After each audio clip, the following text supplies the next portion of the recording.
So guys welcome back to micro classes. CTET जुलाई 2024 के लिए हमारी इंग्लिश पेडागोजी की क्लासेज चल रही है, पेपर 1 और पेपर 2 के लिए। इंग्लिश पेडागोजी की 10th क्लास है। आज का हमारा टॉपिक रहेगा इंग्लिश की जो अप्रोचेज होती हैं। पिछली जो क्लास थी उसमें हमने पढ़ लिया था अप्रोचेज क्या होती हैं। तो इंपॉर्टेंट अप्रोचेज की बात करेंगे हम। इंग्लिश लैंग्वेज में कौन कौन सी इंपॉर्टेंट अप्रोचेज होती हैं जहाँ से सीटेट क्वेश्चन पूछता है, जैसे structural approach, communicative approach, natural approach, situation approach, TPR, total physical response approach. तो इस तरह की इंपॉर्टेंट अप्रोचेज की आज हम बात करेंगे और इसी के साथ ही देखेंगे कि सीटेट यहाँ से किस किस तरह से क्वेश्चन पूछता है। तो क्वेश्चन पूछने का तरीका और इंपॉर्टेंट क्वेश्चन जो सीटेट यहाँ से पूछता है वे हम इस क्लास के लास्ट में कवर करेंगे।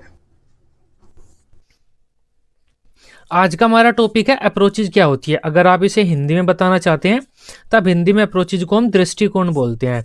किसी भी एक विशेष स्थिति को देखकर आपके मन में क्या विचार आता है या फिर किसी एक विशेष स्थिति के प्रति आपका क्या दृष्टिकोण है, उसे आपकी अप्रोच बोलते हैं। कोई व्यक्ति झूठ बोलता है, एक कोई बड़ा व्यक्ति है वह झूठ बोलता है, तब उस व्यक्ति के प्रति आपका क्या नजरिया है, क्या दृष्टिकोण है। आप ये सोचते हैं कि ये व्यक्ति झूठ बोलता है, इसको तो गोली मार देनी चाहिए। एक नजरिया तो आपका ये हो सकता है उस व्यक्ति के प्रति या उस स्थिति के प्रति।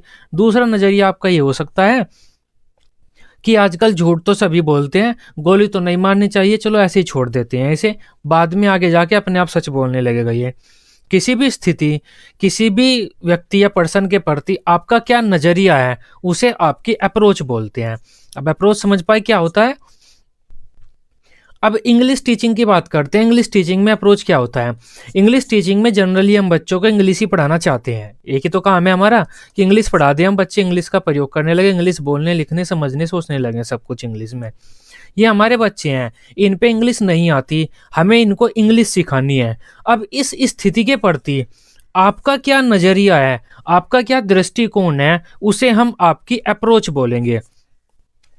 आप सोच सकते हैं कि इन बच्चों को इंग्लिश नहीं आती, चलो हम सबको ग्रामर रटा देते हैं, ग्रामर रटा देंगे तब इंग्लिश अपने आप आ जाएगी। एक तो आपका नजरिया ये हो सकता है, पहला नजरिया हो गया। दूसरा नजरिया आपका क्या हो सकता है, मैं सबके साथ इंग्लिश में ही बात करूंगा, टूटी फूटी इंग्लिश बोलेंगे सब, लेकिन 1-2 साल बाद जाकर ठीक ठाक बोलने लगेंगे। एक नजरिया आपका ये हो जाएगा। तीसरा नजरिया ये हो सकता है, इंग्लिश में जितने भी तरह के सेंटेंस हैं, हर तरह के सेंटेंस मैं बच्चों को रटा दूंगा और सेंटेंस में ही तो हम बोलते हैं, अगर हर एक सेंटेंस मैंने बच्चों को रटा दिया तो बच्चे इंग्लिश अपने आप बोलने लगेंगे। इस तरह से आपके अलग अलग नजरिए हो सकते हैं। में जो आपके अलग अलग नजरिए हैं ना, कैसे आप बच्चों को इंग्लिश पढ़ा सकते हैं, कैसे आप बच्चों को इंग्लिश सिखा सकते हैं, वे नजरिए ही आपके अप्रोच कहलाते हैं। अब अप्रोच क्या होता है, एक टीचर का विचार होता है, एक टीचर की कल्पना होती है, एक टीचर की सोच होती है, जिसके द्वारा वह बच्चों को सोचता है कि मैं इंग्लिश सिखा सकता हूँ। जरूरी नहीं है कि बच्चे इंग्लिश सीख ले और इंग्लिश में एक्सपर्ट ही हो जाएं, लेकिन इस शिक्षक की नजरिया है कि हाँ ऐसे बच्चे इंग्लिश सीख लेंगे और मैं सिखा सकता हूँ। इसके बारे में थोड़ा सा पढ़ते हैं। An approach may be defined as set of assumptions dealing with the nature of language and language learning. Approach क्या है, कल्पनाओं का एक समूह है। किस चीज से संबंधित है, भाषा के नेचर से या फिर भाषा कैसे सीख सकते हैं बच्चे, उससे संबंधित होता है। वही होता है बच्चों को भाषा कैसे सिखानी है या हमारे बच्चे भाषा कैसे सीख सकते हैं। शिक्षक जो अपना एक विचार रखेगा वो अप्रोच होगा। An approach states a point of view and assumption which one believes but cannot be necessarily prove. किसी का एक विचार है, किसी एक पर्सन का, या फिर कल्पना है किसी एक पर्सन की। अप्रोच क्या है, कोई विचार है, पॉइंट ऑफ व्यू किसी का विचार, एजम्पशन किसी की कल्पना है जिसको कोई मानता है या जिस पर कोई भरोसा करता है, लेकिन जरूरी नहीं है कि वह सही हो, सीधी किया जा सके। जरूरी नहीं है कि बच्चे इंग्लिश सीख ही ले, हमेशा सीखेंगे। एक विचार है शिक्षक का कि हाँ मैं ऐसे इंग्लिश सिखा सकता हूँ इस बच्चे को। Approaches are related to objective and gives direction to your teaching. Approaches क्या होता है, हमारे उद्देश्यों से संबंधित होता है और हमारे शिक्षण प्रक्रिया की दिशा निर्धारित करता है। हम किस दिशा में जाने वाले हैं, ग्रामर वाली दिशा में जाने वाले हैं, बातचीत वाली दिशा में जाने वाले हैं, सेंटेंस रटाने वाली दिशा में जाने वाले हैं, किस दिशा में चलकर अपने ऑब्जेक्टिव तक पहुंचेंगे हम। एक तो ऑब्जेक्टिव से रिलेटेड होता है अप्रोच और एक दिशा निर्धारित कर देता है हमारे शिक्षण प्रक्रिया की। It includes many teaching method, technique, tactics and maxims. Approach में काफ़ी सारे मेथड, टेक्निक्स और टैक्टिक और मैगजिम को इंक्लूड कर देते हैं हम। शिक्षक क्या करता है, अगर बच्चों को इंग्लिश सिखानी है ऐसे, पहले तो एक अप्रोच डिसाइड करेगा ये कि मैं ग्रामर के द्वारा इंग्लिश सिखाऊंगा या बातचीत करके सिखाऊंगा, सेंटेंस रटा के सिखाऊंगा या फिर अल्फ़ाबेट रटा के सिखाऊंगा, कैसे। और उसके बाद उस दिशा में शिक्षक चल देता है। मान लेते हैं ये शिक्षक ग्रामर के द्वारा बच्चों को इंग्लिश सिखानी सोच रहा है। इसकी अप्रोच क्या है, ग्रामर के द्वारा मैं बच्चों को इंग्लिश सिखाऊंगा, इस शिक्षक की यह अप्रोच है। अब इस अप्रोच में ये शिक्षक बहुत सारी शिक्षण विधियों का प्रयोग करेगा। कभी ब्लैक बोर्ड मेथड का यूज कर सकता है, कभी टेक्स्ट बुक मेथड का, पाठ्य पुस्तक विधि का, किताब वाले मेथड का प्रयोग कर सकता है, कभी बच्चों को कोई स्टोरी सुना सकता है, कभी वो हमारा आगमन विधि होता है इंडक्टिव मेथड, कभी डिडक्टिव मेथड, कभी क्वेश्चन आंसर मेथड, बहुत सारे मेथड का प्रयोग करेगा।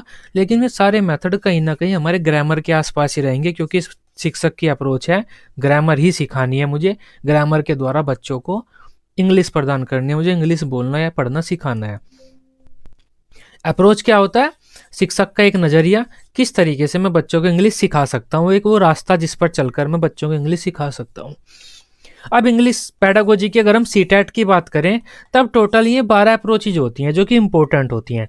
सभी 12 अप्रोच हमारी इंपॉर्टेंट है। सीटेट यहाँ से हर बार क्वेश्चन पूछता है, चाहे आप पेपर 1 की बात करें चाहे आप पेपर 2 की बात करें, दोनों में ये 12 की 12 अप्रोच, जो ये 12 अप्रोच हैं, ये काफ़ी इंपॉर्टेंट होती है। सभी आपको पढ़नी होंगी, एक एक करके हम इन्हें पढ़ते हैं अब क्या क्या होती हैं ये। सबसे पहली अप्रोच है हमारी स्ट्रक्चरल अप्रोच, संरचनात्मक पद्धति बोल देते हैं हम, किसी का संरचना संबंधी विचार होता है। अप्रोच क्या होता है, एक नज़रिया होता है जिसके द्वारा हम बच्चों को भाषा सिखा सकते हैं। अब स्ट्रक्चरल अप्रोच क्या होता है, जो लैंग्वेज की स्ट्रक्चर होती हैं उनसे संबंधित एक शिक्षक का नज़रिया होता है।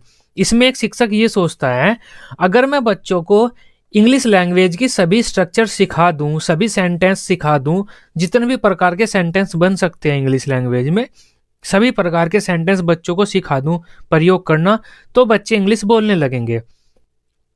क्यों बोलने लगेंगे, क्योंकि बच्चे इंग्लिश सेंटेंस में ही तो बोलते हैं, सेंटेंस में ही हम भाषा बोलते हैं, कोई भी लैंग्वेज हो सेंटेंस में सुनते हैं, सेंटेंस में समझते हैं, सेंटेंस में लिखते हैं। तब जितने भी प्रकार के सेंटेंस हो सकते हैं इंग्लिश में, जो इंपॉर्टेंट हैं, खास खास हैं, ज़्यादातर प्रयोग किए जाते हैं, अर्थात जितने भी प्रकार की स्ट्रक्चर इंग्लिश में हो सकती हैं, अगर मैं वे सारी स्ट्रक्चर बच्चों को सिखा दूं, तब बच्चे इंग्लिश बोलने लगेंगे। किस तरह की स्ट्रक्चर, इस तरह की स्ट्रक्चर, एक स्ट्रक्चर तो ये हो सकती है सब्जेक्ट वर्ब ऑब्जेक्ट, जो कि सिंपल स्ट्रक्चर होती है, सिंपल सेंटेंस। एक स्ट्रक्चर ये विल वाली हो सकती है, फ्यूचर वाली। एक स्ट्रक्चर ये शुरू में शुड कुड हेल्पिंग वर्ब रख देते हैं हम, क्वेश्चन वाले, जिससे बच्चे क्वेश्चन पूछ सकें। एक स्ट्रक्चर हमारी ये पैसिव वाली हो सकती है, ऑब्जेक्ट शुरू में सब्जेक्ट बाद में। इस तरह की काफ़ी सारी स्ट्रक्चर होती है, मे माइट वाली भी हो जाएगी, और भी काफ़ी स्ट्रक्चर हो सकती है। इस तरह से जितनी भी स्ट्रक्चर इंग्लिश में हो सकती है, एक शिक्षक सोचता है अगर मैं ये सारी स्ट्रक्चर बच्चों को सिखा दूं बोर्ड पर लिखकर इस तरह से, तब बच्चे कहीं पर भी अपनी मम्मी पापा के साथ आराम से बात कर लेंगे इंग्लिश में। क्यों बात कर लेंगे, क्योंकि ये बच्चे स्ट्रक्चर में, सेंटेंस में ही बात करेंगे, और सारी स्ट्रक्चर और सारे सेंटेंस मैंने बच्चों को सिखा दिए हैं। ये होता है स्ट्रक्चरल अप्रोच। अब बात करते हैं स्ट्रक्चरल अप्रोच में शिक्षक स्ट्रक्चर के बारे में कैसे पढ़ाते हैं बच्चों को। शिक्षक क्या करेगा, एक स्ट्रक्चर को रोज ले लेगा। मान लेते हैं आज टीचर ने नोट वाली स्ट्रक्चर ले ली, जो नोट वाली सेंटेंस है हमें टीचर पढ़ाएगा आज। नोट वाली स्ट्रक्चर शिक्षक ने ले ली, तब टीचर नोट वाले जो स्ट्रक्चर है वह यहाँ पर लिखेगा कि subject plus verb plus note plus ये हमारा ऑब्जेक्ट, इस तरह से स्ट्रक्चर लिख दी शिक्षक ने।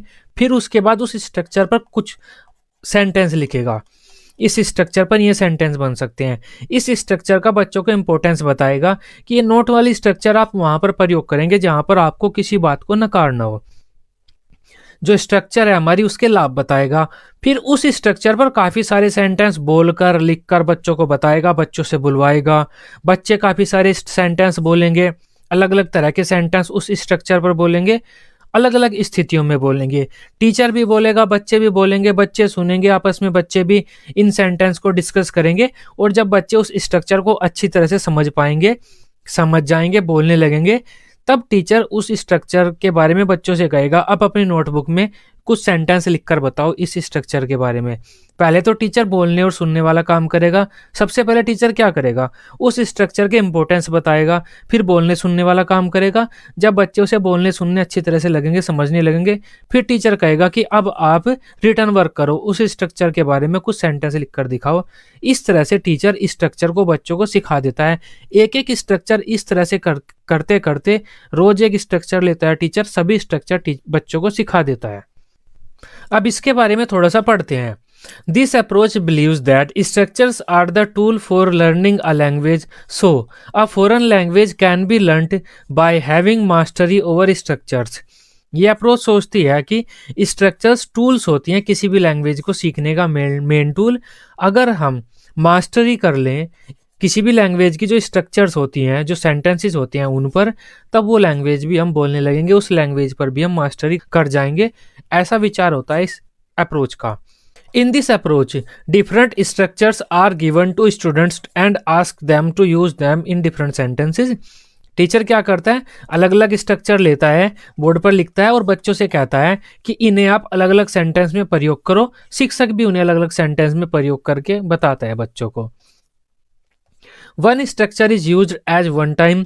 First of all, the teacher writes down the sentence or structure on the blackboard. ये BB का मतलब blackboard होता है। Tells the use and benefit of the structure. After that, he makes use of this in different sentences. After that, the pupils are asked to do so. Later, written work of that structure is done. ये वही बात हो जाती है जो मैंने आपको बताई है। सबसे पहले एक टीचर स्ट्रक्चर को लेगा, किसी सेंटेंस को लेगा, उसे ब्लैक बोर्ड पे लिखेगा, उसके बेनिफिट बताएगा बच्चों को, उस स्ट्रक्चर के क्या क्या बेनिफिट हैं। उसके बाद उस स्ट्रक्चर के अलग अलग सेंटेंस बच्चों को बनाकर दिखाएगा, उनका प्रयोग करेगा, उन्हें बोलेगा, बच्चों से बुलवाएगा, बच्चों को सुनाएगा खुद बोलकर। उसके बाद शिक्षक क्या कहेगा बच्चों से कि अब आप भी अलग अलग सेंटेंस बनाओ इस स्ट्रक्चर पर। फिर बाद में कहेगा शिक्षक कि अब आप अपनी नोटबुक में लिखो, रिटर्न वर्क बाद में होगा। इस तरह की स्ट्रक्चर हम ले सकते हैं। स्ट्रक्चर अप्रोच अब आप समझ पाए क्या होता है। इंग्लिश की स्ट्रक्चर एक शिक्षक क्या करता है, बच्चों को सिखा देता है। इसके बारे में थोड़ा सा और पढ़ते हैं। For this structures are selected and graded very carefully. इसके लिए हम क्या करते हैं, स्ट्रक्चर्स को सिलेक्ट करते हैं इंग्लिश की और ग्रेडेड करते हैं। ग्रेडेड मतलब ऊपर नीचे लगाते हैं, पहले नंबर पर कौन सी स्ट्रक्चर, दूसरे नंबर पर कौन सी स्ट्रक्चर, तीसरे नंबर पर कौन सी स्ट्रक्चर, सीक्वेंस में लगाते हैं। स्ट्रक्चर को सिलेक्ट करना और उन्हें सीक्वेंस में लगाना होता है selection and gradation. The selection and gradation are done based on the following. Selection करना और उन्हें आगे पीछे लगाना, सीक्वेंस में लगाना स्ट्रक्चर्स को हम इन चीज़ों के आधार पर करते हैं। बच्चों की नॉलेज कितनी है, बच्चों का इंटरेस्ट किस प्रकार के स्ट्रक्चर में है, सिंप्लिसिटी, आसान आसान सी स्ट्रक्चर पहले ले लेंगे, कठिन कठिन बाद में लेंगे। जो काम आने वाली स्ट्रक्चर है, जो बहुत जगह काम करेंगे, मैं पहले लेंगे। जो कम काम आती हैं, हमारे कम यूजफुल है, मैं बाद में लेंगे। फ्रीक्वेंसी, जिनको हम ज़्यादा बोलते हैं वे पहले लेंगे, जिनको हम कम यूज करते हैं वे बाद में लेंगे। इस तरह की कुछ चीज़ें होती हैं जिनके आधार पर हम स्ट्रक्चर सेलेक्ट करते हैं और उन्हें ग्रेड करते हैं। ग्रेड मतलब हम उन्हें सीक्वेंस में लगाते हैं, पहले नंबर पर कौन सी, दूसरे नंबर पर कौन सी, तीसरे नंबर पर कौन सी, इस तरह से। It focuses on sentence pattern, arrangement of words and phrases etc। आसानी पॉइंट है, ये जो स्ट्रक्चरल अप्रोच है ये सेंटेंस के पैटर्न पर, शब्दों के अरेंजमेंट पर और फ्रेजेज पर फोकस करेगी। ये स्ट्रक्चर ही होता है, सेंटेंस का पैटर्न, शब्दों का जो अरेंजमेंट है किस तरह से होगा, या फिर फ्रेजेज का अरेंजमेंट कैसे होगा, उसे हम स्ट्रक्चर ही बोलते हैं लैंग्वेज की। ये क्वेश्चन सीटेट पूछ लेता है। In this approach teacher provides opportunities to the students to hear and speak the language. इस अप्रोच में टीचर बच्चों को अपॉर्चुनिटी प्रोवाइड करता है जिसमें बच्चे भाषा को सुनते हैं, स्ट्रक्चर्स के बारे में सुनते हैं और उन्हें बोलते भी हैं। टीचर यहाँ पर सेंटेंस लिखता है, उन्हें बार बार पढ़ता है, बार बार बोलता है, एक स्ट्रक्चर लिख देगा, उस पर 10 सेंटेंस बोलकर बच्चों को बताएगा, बच्चे सुनेंगे, उसके बाद बच्चे भी सेंटेंस बोलेंगे, तब बच्चों को बोलने और सुनने की अपॉर्चुनिटी मिलती है इस अप्रोच में। इन this approach emphasis is given on LSRW, मतलब जो हमारे लिंग्विस्टिक स्किल्स होती है उन पर बल दिया जाता है। बच्चे सुनते भी हैं, बच्चे बोलते भी हैं, बच्चे रिटर्न वर्क करते भी हैं और उस रिटर्न वर्क को टीचर को पढ़कर भी बताते हैं। तो हमारी जो 4 स्किल होती हैं सब पर हम बल देते हैं इस अप्रोच में।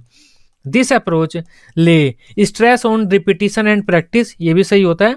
हम इसमें रिपीट करते हैं, बार बार सेंटेंसेस रिपीट करेंगे, एक स्ट्रक्चर को बार बार रिपीट करेंगे और बार बार बच्चों की प्रैक्टिस कराएंगे। This approach is known as oral approach, इसे हम बोलते हैं ओरल अप्रोच। ये होता है हमारा कान से संबंधित है, ये होता है हमारे बोलने से संबंधित है। पहले बच्चे सुनते हैं उस स्ट्रक्चर के बारे में कि वो स्ट्रक्चर कैसी होती है, टीचर बोलेगा बच्चे सुनेंगे, बाद में बच्चे उस स्ट्रक्चर को बोलते हैं।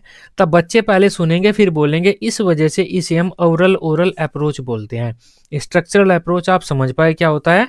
इस अप्रोच में टीचर क्या करेगा, सेंटेंस लेगा, कोई एक स्ट्रक्चर लेगा, उस स्ट्रक्चर के बेनिफिट काफ़ी सारे सेंटेंस, काफ़ी सारे उसके बारे में बातचीत शिक्षक बच्चों को बताएगा, बाद में बच्चे बताएंगे, फिर रिटर्न वर्क होगा। इस तरह से बच्चे एक एक स्ट्रक्चर को रोज पढ़ेंगे और इंग्लिश बोलने सीख जाएंगे। Communicative approach, communicative language teaching approach, CLT approach, इसे हम CLT अप्रोच बोल देते हैं शॉर्ट फॉर्म में, कम्युनिकेटिव लैंग्वेज टीचिंग अप्रोच या फिर कम्युनिकेटिव अप्रोच। इस अप्रोच में हम क्या सोचते हैं, अगर हम बच्चों को इंग्लिश में बोलने की अपॉर्चुनिटी दें, इंग्लिश में बातचीत करें, हो सकता है कि टूटे फूटे इंग्लिश बोलेंगे बच्चे, लेकिन धीरे धीरे जब टूटी फूटी रोज बोलते रहेंगे, एक टाइम ऐसा आ जाएगा सही भी बोलने लगेंगे। बस बच्चों के साथ हम इंग्लिश में बातचीत करेंगे, सभी बच्चे आपस में इंग्लिश में बातचीत करेंगे, टीचर सब बच्चों के साथ इंग्लिश में बातचीत करेगा, इंग्लिश में बातचीत करते करते ये बच्चे इंग्लिश बोलना सीख जाएंगे। ये हम मानते हैं कम्युनिकेटिव अप्रोच में। कम्युनिकेटिव अप्रोच क्यों बोलते हैं इसे हम, कम्युनिकेशन, बातचीत के माध्यम से हम इंग्लिश बोलना सीख जाते हैं इसमें। अब इसके बारे में थोड़ा सा पढ़ लेते हैं। This approach believes that new language should be learned as a child learns his mother tongue by using it in language environment. जैसे एक बच्चा अपनी मातृभाषा को सीखता है, भाषिक पर्यावरण में, लैंग्वेज एनवायरनमेंट में अपनी भाषा का प्रयोग करते करते वह सीख जाता है।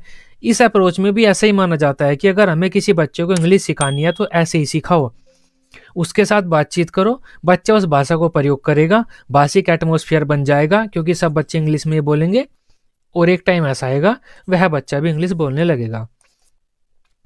This approach believes that language can be learned by communication in target language.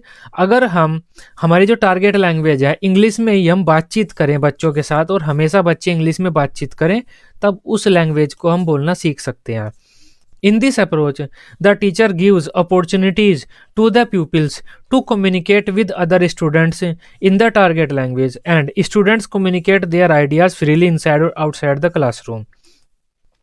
इस अप्रोच को यूज करते टाइम एक टीचर क्या करता है, बच्चों को अपॉर्चुनिटीज देता है कि आपस में इंग्लिश में बात करो, टीचर भी इंग्लिश में बात करेगा। बच्चे क्या करते हैं, क्लास में या क्लासरूम से बाहर बिना किसी टेंशन के, बिना किसी चीज को सोचे हुए जो भी इनके विचार हैं दूसरे के सामने रख देते हैं इंग्लिश में। हो सकता है गलत तरीके से या सही तरीके से, लेकिन बिना किसी की टेंशन को लिए ये अपने विचार फ्रीली बिना किसी टेंशन के दूसरों के सामने रख देते हैं टारगेट लैंग्वेज में। This approach lays emphasis on the use of language and communication. इस अप्रोच में हम किस चीज़ पर बल देते हैं, एक तो भाषा को प्रयोग करने पर बल देते हैं, इंग्लिश हम सिखा रहे हैं, बच्चे इंग्लिश का ही प्रयोग कर रहे हैं, और कम्युनिकेशन पर बल देते हैं, बातचीत पर बल देते हैं, बच्चे आपस में बातचीत करें। This emphasis on interaction while learning language. इस अप्रोच में हम किस चीज़ पर बल देते हैं, इंटरेक्शन पर बल देते हैं। अगर बच्चे कोई भाषा सीख रहे हैं, भाषा सीखने में वे इंटरेक्शन करें, एक दूसरे के साथ बातचीत करें। इंटरेक्शन बातचीत करना ही होता है, इंटरेक्शन वर्ड भी आपको मिल सकता है। By this approach the maximum participation of the student is possible while learning language. ये सही है, इस अप्रोच के द्वारा बच्चों का मैक्सिमम पार्टिसिपेशन संभव है। बच्चे ज़्यादा से ज़्यादा रोल लेते हैं इंग्लिश सीखने में, क्योंकि हर बच्चा हमेशा इंग्लिश बोलता रहता है, किसी न किसी के साथ बात करता रहेगा। तब बच्चे क्या करेंगे, पार्टिसिपेट करेंगे, अपनी क्लास में रोल लेंगे, अपना एक अहम योगदान होगा उनका भाषा सीखने में। ऐसा नहीं है टीचर पढ़ा रहा है, बच्चे चुपचाप यहाँ पर बैठकर सुन रहे हैं, टीचर ग्रामर रटा रहा है, बच्चे रट रहे हैं। हर एक बच्चा रोल लेगा, अपना पार्टिसिपेशन करेगा वह अपना। नेचुरल अप्रोच, अब ये अप्रोच भी कम्युनिकेटिव अप्रोच की तरह ही हो जाती है जो अभी अभी हमने पढ़ी है। कम्युनिकेटिव अप्रोच बातचीत करने वाली, नेचुरल अप्रोच भी उसी अप्रोच की तरह हो जाती है। इसमें हम क्या करते हैं, बच्चे के लिए एक नेचुरल एनवायरनमेंट तैयार कर देते हैं जिसमें वह भाषा बोलनी सीख जाता है। इस लड़की को हम इंग्लिश बोलना सिखाना चाहते हैं। अब इस पे इंग्लिश बोलनी नहीं आती, लेकिन हमारे क्लास में 3-4 स्टूडेंट ऐसे हैं जो इंग्लिश अच्छे से बोल सकते हैं। तब हम क्या करेंगे, इस लड़की को उन 3-4 स्टूडेंट के साथ बैठा देंगे कि हमेशा आप इनके साथ ही रहो, ये सब इंग्लिश में बात करते हैं। तब इस लड़की के लिए एक नेचुरल एनवायरनमेंट मिल जाएगा इंग्लिश सीखने का। जिस तरह से एक बच्चे को अपनी मातृभाषा सीखने का नेचुरल एनवायरनमेंट मिलता है ना, ये बच्चा अंग्रेज है, इंग्लैंड में पैदा हुआ है, ये सब अंग्रेजी बोलते हैं, तब ये भी अंग्रेजी बोलने लगेगा। क्यों बोलने लगेगा? क्योंकि ये सब अंग्रेज बोल रहे हैं अंग्रेजी। इस बच्चे के लिए एक नेचुरल एनवायरनमेंट मिल गया अंग्रेजी सीखने का। ठीक इसी प्रकार हम इस बच्चे के लिए भी एक नेचुरल एनवायरनमेंट बना देते हैं अंग्रेजी सीखने वाला। कुछ अंग्रेजी वाले बच्चों के साथ इसको रख देंगे कि सब अंग्रेजी बोल रहे हैं, तुम भी इनके साथ रहो, एक दिन तुम भी बोलने लगोगे। जैसे छोटा बच्चा अपनी मदर टंग सीखता है, ऐसे ही तुम बातचीत करते हुए ही सीख जाओगे। ये हमारा कम्युनिकेटिव अप्रोच का तरह ही होता है। लेकिन कम्युनिकेटिव अप्रोच में हम क्या करते हैं, बातचीत करने पर बल देते हैं, चाहे आप पे इंग्लिश आती हो या ना आती हो, लेकिन बातचीत करो। यहाँ पर हम ऐसे माहौल का निर्माण कर देते हैं किसी बच्चे के लिए जहाँ पर आसपास में इंग्लिश बोली जा रही है, वो बच्चा भी इंग्लिश बोलने लगेगा। It is similar to communicative approach, ये लिखा भी हुआ है यहाँ पर। This approach believes that new language should be learnt as child learns his mother tongue by using it in linguistic environment। वही बात है, जिस तरह बच्चा अपनी मातृभाषा सीख जाता है, सब अंग्रेजी बोल रहे हैं उनको सुनते सुनते, इस तरह ही हमें बच्चे को कोई भी भाषा बोलनी सीखनी सिखानी चाहिए। ये अप्रोच ये चीज मानती है। In this approach child learns a language unconsciously in the natural environment. इस अप्रोच में एक बच्चा अंग्रेजी अनकॉन्शियसली बोलने सीख जाता है, अंग्रेजी बोलने के ज़्यादा प्रयास नहीं करता, वो रूल वगैरह कुछ नहीं रटता नेचुरल एनवायरनमेंट में। नेचुरल एनवायरनमेंट मतलब उसके आसपास सब अंग्रेजी बोल रहे हैं, तब ये भी अंग्रेजी बोलने सीख लेगी। ज़्यादा रूल वगैरह नहीं रटेगी, कॉन्शियसनेस मतलब पूरा ध्यान अपने इंग्लिश सीखने पर नहीं लगाएगी, बातचीत करती रहेगी, इनके साथ खेलती रहेगी, अपने आप अंग्रेजी बोलनी आ जाएगी इस पर। Target language atmosphere is provide to the student. जो भाषा हम सिखा रहे हैं उसका वातावरण हम बच्चे को प्रोवाइड करते हैं, उस वातावरण में हम उस बच्चे को रख देते हैं जो हमारी टारगेट लैंग्वेज है। टारगेट लैंग्वेज के वातावरण में हम उस बच्चे को रख देते हैं। Communication is the primary function of the language in this approach, language learning in this approach. Communication भी इसमें एक प्राइमरी फंक्शन के रूप में योगदान करता है, क्योंकि ये लड़की इन सबके साथ बातचीत ही करेगी, ये बातचीत करेंगे, ये सुनेगी, ऐसे ही ये सीख जाएगी इंग्लिश बोलनी। तो इसमें कम्युनिकेशन का भी अहम योगदान रहता है। अब कम्युनिकेशन अगर वाला क्वेश्चन आपके पास आ जाए कि कम्युनिकेशन किस अप्रोच में इंपॉर्टेंट होता है, अगर ऑप्शन में कम्युनिकेटिव अप्रोच है तब तो आप वही लगाएंगे, लेकिन अगर ऑप्शन में कम्युनिकेटिव अप्रोच नहीं है, नेचुरल अप्रोच आप लगा सकते हैं। In this approach comprehensible inputs are presented in the target language. मतलब जो आसान से समझने योग्य तथ्य होते हैं वे बच्चे के सामने टारगेट लैंग्वेज में ही प्रेजेंट किए जाते हैं। ये सब अंग्रेजी बोलेंगे, तब जो भी अंग्रेजी में या जो भी चीज़ सीखने वाली है वे इस बच्चे के लिए अंग्रेजी में ही मिलेगी। ये हिंदी बोलकर इसे वे चीज़ें नहीं समझाएंगे। तो जो भी कॉम्प्रहेंसिबल इनपुट्स होते हैं, आसान से अंग्रेजी में समझने योग्य तथ्य, वे बच्चे को अंग्रेजी में ही मिलेंगे, टारगेट लैंग्वेज में ही मिलेंगे। नेक्स्ट बात कर लेते हैं हम सिचुएशनल अप्रोच की। मतलब अलग अलग स्थितियों वाली अप्रोच की। सिचुएशन से मतलब होता है अलग अलग स्थितियों वाली अप्रोच। अब हम इंग्लिश अलग अलग स्थितियों में बोलते हैं। एक बच्चे को अगर हम इंग्लिश बोलना सिखाना चाहते हैं, तब ये बच्चा इंग्लिश को अलग अलग स्थितियों में बोलेगा, अलग अलग जगह पर बोलेगा। टेम्पल में बोल सकता है, हॉस्पिटल में बोलेगा, स्कूल में बोलेगा, घर पर बोलेगा, खेलते हुए बोलेगा, कहीं बाहर पार्क में बोलेगा, घूमते हुए बोलेगा। तो काफ़ी सारी स्थितियां होती है जहां पर बच्चा इंग्लिश बोलता है। सिचुएशनल अप्रोच में हम क्या करते हैं, इन अलग अलग स्थितियों में बच्चों को कैसी कैसी लैंग्वेज बोलनी होती है वो लैंग्वेज हम बच्चों को सिखा देते हैं। जब आप टेम्पल में जाओगे तब आप टेम्पल में इस तरह की इंग्लिश बोलते हो, ये सेंटेंसेस बोलते हो, इस तरह से बात करते हो। हम टेम्पल वाली बातें बच्चों को सिखा देते हैं। खेलने वाली बातें, खेलते टाइम जो अंग्रेजी बोल सकते हैं हम, वे अंग्रेजी बच्चों को सिखा देते हैं। स्कूल में क्या क्या भाषा का आप प्रयोग करेंगे, कौन कौन से सेंटेंस, किस तरह की इंग्लिश प्रयोग करेंगे, घर पर क्या क्या बोलते हैं, घर वाली चीज़ें, पार्क में घूमते हुए क्या क्या बोलेंगे, पार्क वाली चीज़ें। अलग अलग स्थितियों में बच्चे कैसी कैसी इंग्लिश बोलते हैं या क्या क्या बातें बोल सकते हैं, वे सारी बातें हम बच्चों को सिखा देते हैं।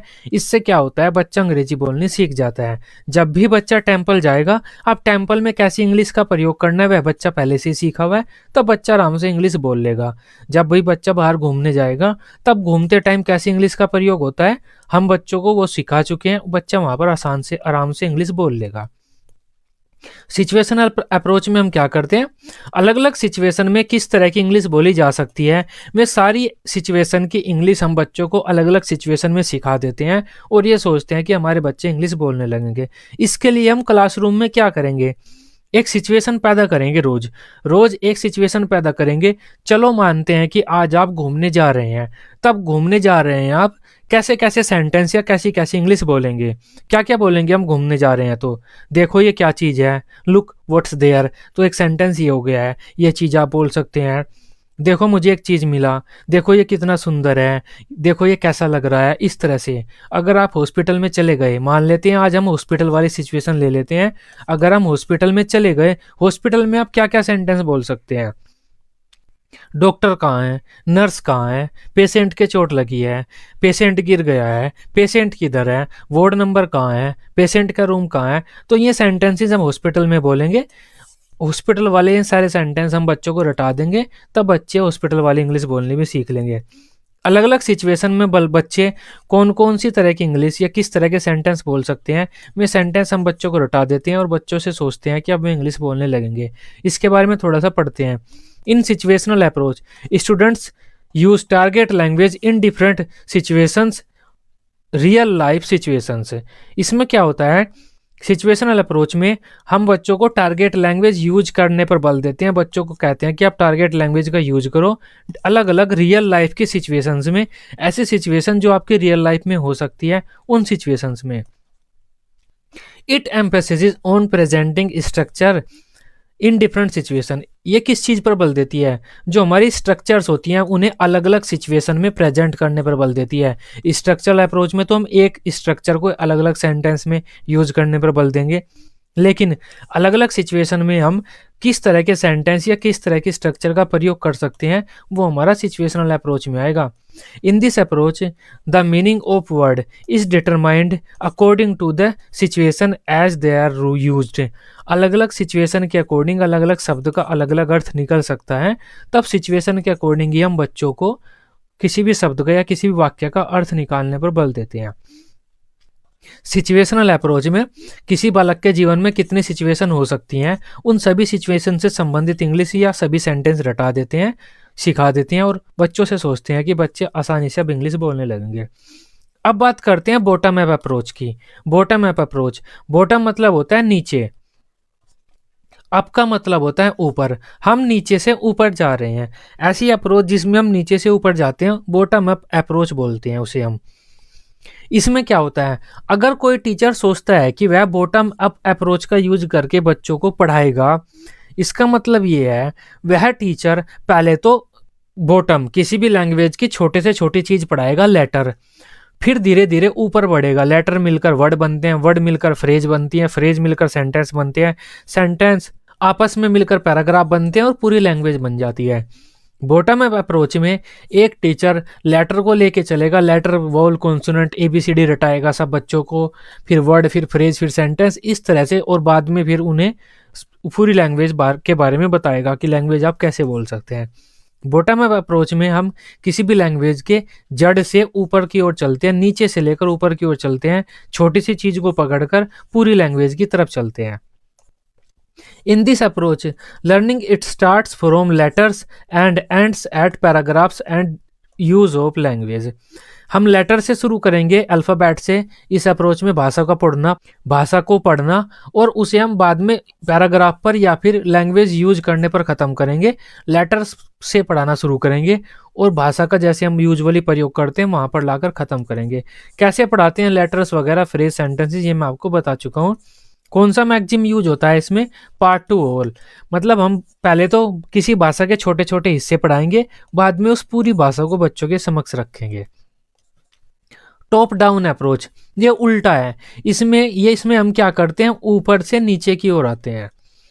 टॉप डाउन अप्रोच, इसमें हम क्या करते हैं, पहले एक सेंटेंस लिख लेते हैं बच्चों के सामने कि ही इज प्लेइंग फुटबॉल। इस तरह से हम एक सेंटेंस लिख लेते हैं। ये क्या है, सेंटेंस पूरी भाषा होती है ना। सेंटेंस के बारे में हम बताएंगे, उसके बाद वर्ड्स के बारे में बताएंगे, प्लेइंग, ये प्लेइंग क्या होता है, कैसे बना है। उसके बाद हम फिर लेटर के बारे में बताएंगे, पी क्या होता है, वाउल होता है, कॉन्सोनेंट होता है। इसमें हम क्या करते हैं, ऊपर से नीचे की ओर आते हैं। लैंग्वेज यूज, लैंग्वेज यूज करने वाली बातें हम पहले कहेंगे कि कैसे आप लैंग्वेज का यूज करते हैं, सेंटेंस में करते हैं ना, सेंटेंस ही होता है। और धीरे धीरे करते करते बाद में हम लेटर्स की बात करेंगे। हम पहले तो पूरी लैंग्वेज जो ऊपर वाली जो मेन हिस्सा होता है, और बाद में हम किसी एक छोटे से हिस्से को बताएंगे। टॉप डाउन अप्रोच, ऊपर से नीचे आएंगे, ये बिल्कुल इसकी उल्टी है। ये दोनों एक दूसरे की उल्टी हैं approaches. In this approach learning starts from stories, poem, pictures. हम बच्चों को स्टोरीज पढ़ाते हैं, पोएम्स पढ़ाते हैं, या कोई पिक्चर दिखाएंगे। पिक्चर से मतलब एक फोटो दिखा देते हैं, हम उस पिक्चर के बारे में बताएंगे, ये बच्चा खेल रहा है, ये वो कर रहा है, ये वो कर रहा है। क्योंकि हम पूरी भाषा का प्रयोग करेंगे अगर हम किसी पिक्चर के बारे में बच्चों को बताएंगे। पहले हम पूरी भाषा का प्रयोग करेंगे और बाद में अल्फ़ाबेट पे आ जाएंगे, लेटर्स पे आएंगे। It uses the maxim of whole to part, उल्टा है बिल्कुल इसका उल्टा। इसमें हम क्या करेंगे, पहले पूरी भाषा को पढ़ा देते हैं, बाद में उस भाषा के हिस्सों को पढ़ाते हैं। In this approach we provide language as whole, मतलब हम पूरी भाषा शुरुआत में ही बच्चों को प्रोवाइड करा देते हैं। अगर हम किसी बच्चों को स्टोरी या पोएम पढ़ा रहे हैं तो पूरी भाषा हमने प्रोवाइड कर दिया ना, sentence, vowel, consonant, noun, pronoun. अलग अलग हिस्से तो बाद में पढ़ा लेंगे, लेकिन शुरुआत में हमने स्टोरी और पोएम दे दी है बच्चों को, तब इसका मतलब हुआ पूरी लैंग्वेज, पूरी भाषा हमने उन बच्चों के सामने रख दी है। नेक्स्ट बात कर लेते हैं होलिस्टिक अप्रोच। अब होलिस्टिक अप्रोच भी हमारा टॉप डाउन अप्रोच की तरह से ही होता है, हल्का फुल्का सा बिल्कुल तो नहीं होता, उससे मिलता जुलता है टॉप डाउन अप्रोच से। क्या नाम है इस अप्रोच का, होलिस्टिक अप्रोच। ये क्या लिखा हुआ है, होल मतलब पूरा। ये अप्रोच पूरे पर बल देगी, पूरे पर, क्योंकि शुरू में होल लिखा हुआ है, होल, WHOLE, वहां से HOL आया हुआ है। होलिस्टिक अप्रोच मतलब पूरा अप्रोच, पूरे से संबंधित होगी कुछ ना कुछ। The word holistic is similar to gestalt that stand for whole. जो होलिस्टिक वर्ड है वो गेस्टाल्ट से सिमिलर है। गेस्टाल्ट में भी हम पूरा समग्र देखते हैं किसी भी चीज़ को, यहाँ पर भी हम होल पर बल देते हैं। होलिस्टिक अप्रोच में हम क्या करते हैं, किसी भी लैंग्वेज को पूरी प्रदान करने पर बल देते हैं बच्चों को। कोई एक ऐसा टीचर जो होलिस्टिक अप्रोच पर बल दे रहा है, वो बच्चों को ग्रामर के छोटे छोटे फॉर्मूले, जो सूत्र होते हैं, जो सेंटेंस होते हैं, वर्ड होते हैं, रूल्स होते हैं, नाउन, प्रोनाउन, ये टुकड़ों में पढ़ाने पर बल नहीं देगा। होलिस्टिक अप्रोच वाला एक टीचर बच्चों को लैंग्वेज टुकड़ों में नहीं पढ़ाएगा, पूरी लैंग्वेज बच्चों को दे देगा। चाहे बच्चों से बातचीत करे, चाहे बच्चों को कहे कि आप बोलो, चाहे वह बच्चों से कहे कि आप किसी भी एक ऐसे माहौल में चले जाओ जहां पर इंग्लिश बोल रही है, कुछ भी करो, ग्रामर नहीं पढ़ाएगा। छोटी छोटी एक टुकड़े टुकड़े बच्चों को नहीं पढ़ाएगा कि आज मैंने नाउन पढ़ा दिया, आज प्रोनाउन पढ़ा दिया, आज वर्ड पढ़ाया, आज लेटर पढ़ाया, आज वाउल पढ़ाया, आज कॉन्सोनेंट पढ़ाया। इस तरह से छोटे छोटे टुकड़ों में भाषा को नहीं पढ़ाएगा, पूरी भाषा बच्चों को तुरंत प्रदान कर देगा, पूरी भाषा सीखने पर बल देगा। सीधा बच्चों के साथ बातचीत करने लगेगा, या फिर बच्चों से कहेगा आप आपस में बातचीत करो, या फिर कुछ भी कहेगा, या फिर हमारी जो प्रोज पोएट्री जो पूरी होती हैं, स्टोरी वगैरह, वो पढ़ाएगा। कुछ भी करेगा, पूरी लैंग्वेज को बच्चों के सामने प्रेजेंट कर देगा, टुकड़ों में नहीं करेगा। होलिस्टिक अप्रोच वाला teacher. A holistic approach to language sees the language as whole. Holistic approach क्या करता है, पूरी भाषा को एज अ होल, संपूर्ण रूप में देखता है, टुकड़ों के रूप में नहीं देखता। Which is not divisible in meaningful units for teaching, जिसे हम डिवाइड नहीं कर सकते, डिविजिबल नहीं है लैंग्वेज, छोटे छोटे मीनिंगफुल यूनिट्स में हम डिवाइड नहीं कर सकते लैंग्वेज को। अगर लैंग्वेज हम सिखा रहे हैं तो पूरी लैंग्वेज बच्चों के सामने रखनी पड़ेगी। अगर हम छोटे छोटे यूनिट में प्रोवाइड करेंगे तो नहीं सीख सकते बच्चे। This contrasts with an atomistic approach to language which attempts to analyze language into parts such as grammatical structures। अब ये कॉन्ट्रैक्ट करता है, किसके अपोजिट होता है, एटोमिस्टिक अप्रोच, ऑटोमिस्टिक अप्रोच। ऑटोमिस्टिक अप्रोच क्या होता है, एटम, एटम्स होते हैं ना छोटे मोटे। एटोमिस्टिक अप्रोच से कॉन्ट्रैक्ट करता है, उससे उल्टा होता है कि हम जो ग्रामेटिकल स्ट्रक्चर्स हैं हमें नहीं पढ़ानी चाहिए, सीधा सीधा पूरी लैंग्वेज बच्चों के सामने रख दो, बच्चे अपने आप सीख जाएंगे। इक्लेक्टिक अप्रोच या फिर इक्लेक्टिज्म, थोड़ा सा पढ़ लेना इसे आप। इक्लेक्टिक अप्रोच या फिर इक्लेक्टिज्म, इसमें क्या होता है? इक्लेक्टिक अप्रोच में एक टीचर इस अप्रोच को जो अगर फॉलो करता है तो वह ये सोचता है कि बहुत सारी अप्रोच है इंग्लिश में, बहुत सारे मेथड है इंग्लिश में, बहुत सारी तकनीकी है इंग्लिश में इंग्लिश को सिखाने की। जिन बच्चों के लिए जिस स्थिति में जोन सी अप्रोच ज़्यादा अच्छी है मैं वो यूज करूँगा। इंग्लिश में बहुत सारी अप्रोच हैं। अब जो अप्रोच जिस स्थिति में जिस बच्चे के लिए मुझे अच्छी लग रही है, मैं अलग अलग बच्चों के लिए अलग अलग स्थितियों में अलग अलग अप्रोचेज यूज करूँगा, कोई एक निश्चित अप्रोच लेकर नहीं चलूँगा, यह टीचर सोचता है। अगर हमारे पास इंग्लिश बोलने वाला कोई भी नहीं है, कोई बच्चा इंग्लिश नहीं बोलता, इंग्लिश में बिल्कुल ठहठप बच्चे हैं, बिल्कुल भी उन्हें इंग्लिश नहीं आती, तब हम टॉप डाउन अप्रोच का यूज न करके बॉटम अप अप्रोच का यूज कर सकते हैं। बॉटम अप अप्रोच, पहले अल्फ़ाबेट वगैरह बता देंगे, बाद में उन्हें लैंग्वेज के बारे में बता देंगे। अगर हम समझते हैं कि हमारे आसपास बच्चे ऐसे हैं जो कुछ बच्चे इंग्लिश बोलते हैं, तब हम नेचुरल अप्रोच का यूज कर लेंगे, क्योंकि नेचुरल अप्रोच में नेचुरल एनवायरनमेंट बनाने के लिए कुछ बच्चों पर इंग्लिश बोलनी आनी चाहिए।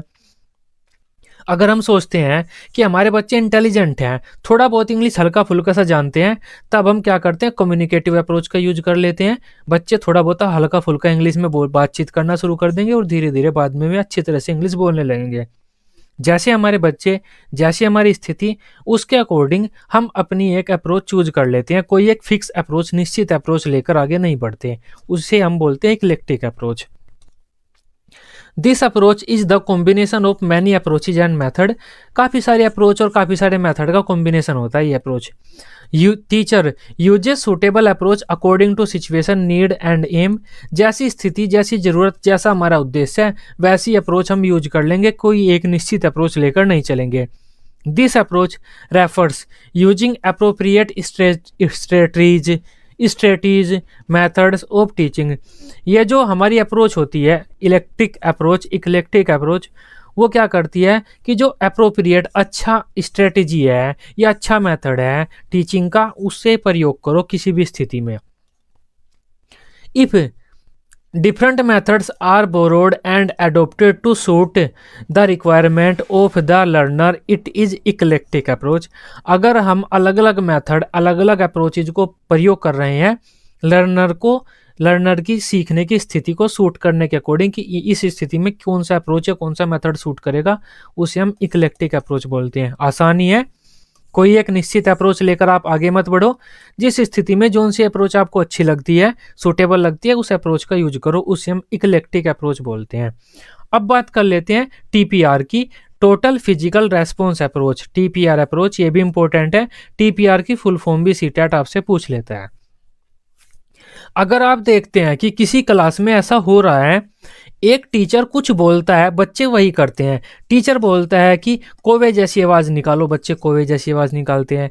टीचर बोलता है हाउ डज ए काउ से, कि काउ कैसे बोलती है, तो बच्चे मुंह मुंह म्याऊ मुंह। हाउ डज ए कैट से, बच्चे म्याऊ म्याऊ बोलते हैं। टीचर बोलता है आप हाथ ऊपर उठाओ, बच्चे हाथ ऊपर उठाते हैं। टीचर बोलता है आप कूदो, जंप करो, बच्चे जंप करते हैं। टीचर बोलता है आप बैठ जाओ, बच्चे बैठ जाते हैं। ऐसा कुछ हो रहा है, उस अप्रोच को हम टीपीआर बोलते हैं। अगर एक टीचर कुछ इंस्ट्रक्शन बच्चों को दे रहा है और बच्चे में इंस्ट्रक्शन अपनी बॉडी मूवमेंट के द्वारा पूरे कर रहे हैं, कूदकर, चलकर, बैठकर, कुछ बोलकर, उस अप्रोच को हम टीपीआर बोलते हैं। टीपीआर में टीचर बच्चों को इंस्ट्रक्शन देता है, बच्चे उन इंस्ट्रक्शंस को फॉलो करते हैं अपने फिजिकल मूवमेंट से, बॉडी मूवमेंट से। समझ गए टीपीआर क्या होता है? इसके बारे में थोड़ा सा पढ़ते हैं हम। In this approach a teacher gives command to students, teacher क्या कर रहा है? कमांड दे रहा है बच्चों को, लाइक जंप, कूदो, देखो, बोलो, and students complete these commands by physical activities, बच्चे अपनी जो शारीरिक एक्टिविटी है, फिजिकल एक्टिविटी, उनके द्वारा में कमांड पूरी करते हैं। A teacher makes her learners are responding to teacher's action and speech only bodily movement, it is TPR. क्या हो रहा है? ये सीटेट में क्वेश्चन आया था। क्या हो रहा है? लर्नर्स क्या कर रहे हैं? रेस्पॉन्ड कर रहे हैं टीचर के एक्शंस को, कैसे? अपने बॉडी के मूवमेंट से, उसे हम टीपीआर ही बोलेंगे। A teacher tales story about enemy, मतलब एनिमल्स, एक टीचर क्या कहता है, बच्चों को स्टोरी बताता है एनिमल्स के बारे में, ये एनिमल है। And students makes noise of animals when they heard the name of any animal.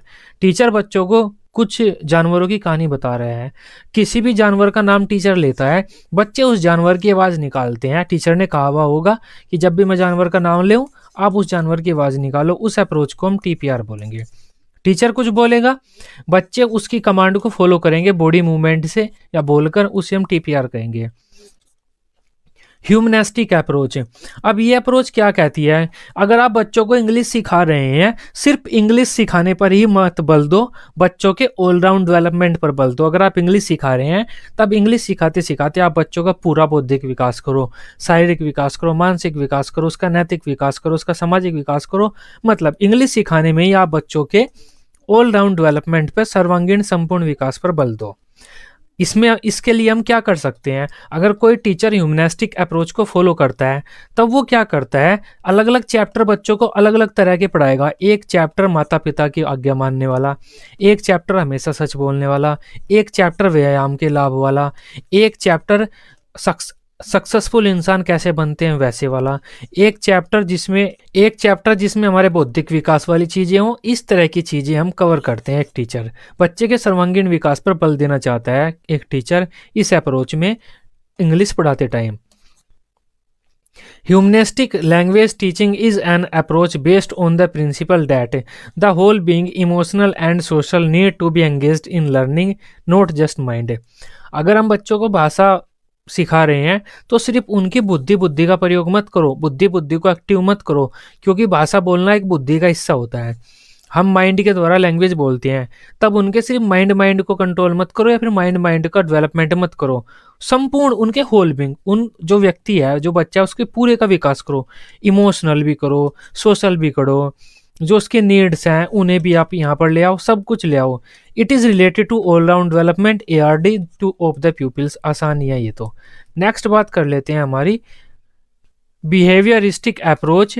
ये व्यवहारवाद होता है। अगर आपने व्यवहारवाद पढ़ा है ना CDP में, वही पूरा हमारा बिहेवियरिस्टिक अप्रोच होता है। कोग्निटिव अप्रोच या फिर कोग्निटिव कोड अप्रोच, कुछ भी आ जाता है, ये होता है हमारा संज्ञानवाद। व्यवहारवाद से कौन जुड़े हुए थे, स्किनर जुड़ा हुआ था हमारा, थॉर्नडाइक जुड़ा हुआ था, वॉटसन जुड़ा हुआ था व्यवहारवाद से। तब व्यवहारवादी जो मैंने नाम लिए हैं वे व्यवहारवादी थे, उनकी जो सोच थी वही बिहेवियरिस्टिक अप्रोच में होगी। संज्ञानवादी कौन था, एक तो जीन पियाजे था, एक JS ब्रूनर था, वाइगोस्की था, ये संज्ञानवादी थे कुछ। व्यवहारवादी क्या होता है, ये बिहेवियरिस्टिक अप्रोच क्या होता है, ये बार बार प्रयास करके बालक के व्यवहार परिवर्तन पर बल देते हैं। अगर कोई बच्चा तैरना सीख रहा है, स्विमिंग, कोई बच्चा तैरना सीख रहा है, तब व्यवहारवादी क्या कहेंगे, इस बच्चे को बार बार प्रैक्टिस कराओ। अगर सही से तैरता है तो इनाम दो, गलत तैरता है तो इसको डांट लगाओ। बार बार प्रैक्टिस कराने पर बल देते हैं, कोई भी चीज़ सिखाने पर व्यवहारवादी। और जो हमारे संज्ञानवादी होते हैं, कोग्निटिविस्ट या कोग्निटिव अप्रोच वाले, में क्या कहते हैं, बच्चा एक बार में ही अपने दिमाग से कुछ चीज़ सोचकर सीख जाता है। व्यवहारवादी कहते हैं जो बच्चा ज्ञान ग्रहण करता है बालक के व्यवहार में झलकता है, व्यवहार के द्वारा बार बार अभ्यास करके सीखता है। संज्ञानवादी क्या बोलते हैं, संज्ञान का मतलब होता है बुद्धि। संज्ञानवादी कोग्निटिविस्ट क्या बोलते हैं, बच्चा अपनी बुद्धि से कुछ भी चीज़ सोचकर कार्य करके सीख लेता है। इन दोनों में यही अंतर होता है। थोड़ा सा पढ़ लेते हैं हम इनके बारे में। This approach believes language learning is a behaviouristic process, मतलब एक व्यवहारवादी प्रक्रिया है। व्यवहारवादी प्रक्रिया कैसे होती है, बच्चा भाषा बोलेगा, अच्छी भाषा बोलेगा तो सब उसे इनाम देंगे, बच्चा अच्छी अच्छी चीज़ को रखता रहेगा। अगर बच्चे ने कोई भाषा ऐसी बोली जिसका कोई यूज ही नहीं है, बेकार भाषा है, सेंटेंस ही अच्छा नहीं है, तो उस बच्चे के सामने वाले कुछ नहीं करेंगे तो बच्चा उस सेंटेंस को छोड़ देगा। बच्चा बार बार प्रयास करके अच्छी चीज़ें रखता रहेगा, खराब चीज़ें छोड़ता रहेगा। इस तरह से भाषा बोलनी सीखता है बच्चा, ये व्यवहारवादी मानते हैं। This approach lays a lot of emphasis on habit formation, ये अप्रोच हमारे आदत डलवाने पर, व्यवहार में परिवर्तन पर बल देती है, बार बार प्रयास करके। This approach includes repetition of response, stimuli and reinforcement, बच्चे बहुत सारी क्रियाएं करेंगे, क्रियाओं के बाद बच्चों को कोई ना कोई पुनर्बलन मिलेगा। बच्चे ने अगर सही सेंटेंस बोला तब बच्चे ने कहा कि मुझे सेब चाहिए, किसी ने उसे सेब दे दिया, मतलब बच्चे ने सही सेंटेंस बोला था, सकारात्मक पुनर्बलन, अच्छा स्टिमुली मिला था, अच्छा स्टिमुलस। बच्चा उस सेंटेंस को रट लेगा, आगे भी प्रयोग करेगा। बच्चा बोलता है नहीं मुझको सेब कुचड़ो मुचड़ो। बच्चे ने ये सेंटेंस बोल दिया, मुझे नहीं सेब कुचड़ो। अब उसके मम्मी पापा कुछ नहीं करेंगे, बच्चे के समझ में आ जाएगा कि ये सेंटेंस तो बेकार है, इसको बोलने का कोई फायदा नहीं है। बच्चा उस सेंटेंस को छोड़ देगा, बार बार क्रिया करेगा। क्रिया के बाद बच्चे को पुनर्बलन मिलेगा, रिजल्ट मिलेंगे उस क्रिया के। अच्छी क्रिया को बच्चा रखेगा, बुरी क्रिया को बच्चा छोड़ देगा। इस तरह से बच्चा भाषा बोलनी सीख जाता है। आप स्किनर का सिद्धांत देख सकते हैं, भाषा सीखने वाला स्किनर का जो सिद्धांत होता है वो यही था। By this approach, children learn language as a reaction of their parents' reinforcement. ये जो reinforcement है ना, reinforcement, stimuli, response, reinforcement, stimulus, ये 4 शब्द व्यवहारवाद के साथ ही जाते हैं। जो हमारे स्किनर होता है उसके साथ जाते हैं। स्किनर एक व्यवहारवादी था। reinforcement का नाम या फिर stimulus का नाम या फिर response का नाम, reaction का नाम कहीं पर भी आ गया अनुक्रिया का, वो व्यवहारवादी होता है, बिहेवियरिस्टिक अप्रोच होता है। अगर बच्चा अपने मम्मी पापा के साथ क्रिया करके रीइंफोर्समेंट के द्वारा ज्ञान ग्रहण कर रहा है तो वो व्यवहारवादी कहते हैं। लेकिन संज्ञानवादी क्या कहते हैं? बच्चा अपने दिमाग से कोई भी भाषा बोलनी सीख लेता है, क्योंकि उसके दिमाग में पहले से भाषा बोलने के लिए सिस्टम वगैरह होते हैं। जो हमारा वो था ना LAD, नोम चोम्स्की वाला, वो संज्ञानवादी सिस्टम मान सकते हैं आप। बच्चा अपने दिमाग से भाषा बोलनी सीखता है, न कि बार बार प्रयास करके। ये संज्ञानवादी मानते हैं। This believes child learn language because of their mind. बच्चे अपने दिमाग से भाषा बोलनी सीखते हैं, न कि दूसरों के साथ इंटरेक्शन करके, बार बार प्रयास करके, इस तरह से। In it the sequence of lesson is based on the learners.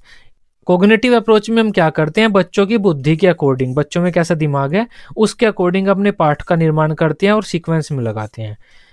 Cognitive approach में हम बच्चे की बुद्धि पर बल देते हैं। बिहेवियरिस्टिक अप्रोच में हम बार बार प्रयास के द्वारा व्यवहार परिवर्तन पर बल देते हैं। ये आज की हमारी अप्रोच थी। अब देखते हैं इस टॉपिक से सीटेट के एग्जाम में कौन कौन से इंपॉर्टेंट क्वेश्चन पूछे जाते हैं। हमारा आज का सबसे पहला क्वेश्चन है structural approach lays stress on. जो स्ट्रक्चरल अप्रोच है वो किस चीज पर बल देती है? स्ट्रक्चरल अप्रोच क्या था? हमें बच्चों को स्ट्रक्चर सिखानी है। इम्प्रूविंग फ्लुएंसी, अब इस पर भी इतना बल नहीं देती स्ट्रक्चरल अप्रोच, क्योंकि हम बच्चों के स्ट्रक्चर सिखाने पर ज़्यादा फोकस करते हैं, उनकी फ्लुएंसी पर इतना ज़्यादा बल नहीं देते। डेवलपिंग एक्यूरेसी पर तो हम बल ही नहीं देते। डेवलपिंग लिंग्विस्टिक कॉम्पिटेंस ये हमने पढ़ा था चोम्स्की के साथ। चोम्स्की ने लिंग्विस्टिक कॉम्पिटेंस दिया था। लिंग्विस्टिक कॉम्पिटेंस का मतलब होता है बच्चे बातचीत करते हुए अपने बड़ों के साथ भाषा को एक्यूरेट तरीके से करेक्ट बोलना सीख जाते हैं, बिना ग्रामर के रूल रटे। बातचीत करते हुए भाषा को एक्यूरेट तरीके से जो बोलने की क्षमता होती है उसे हम लिंग्विस्टिक कॉम्पिटेंस बोलते हैं। इस पर भी हमारी जो स्ट्रक्चरल अप्रोच है बल नहीं देती। सिलेक्शन एंड ग्रेडेशन पर हमारी स्ट्रक्चरल अप्रोच बल देती है। आंसर डी है। स्ट्रक्चरल अप्रोच में हम क्या करते हैं?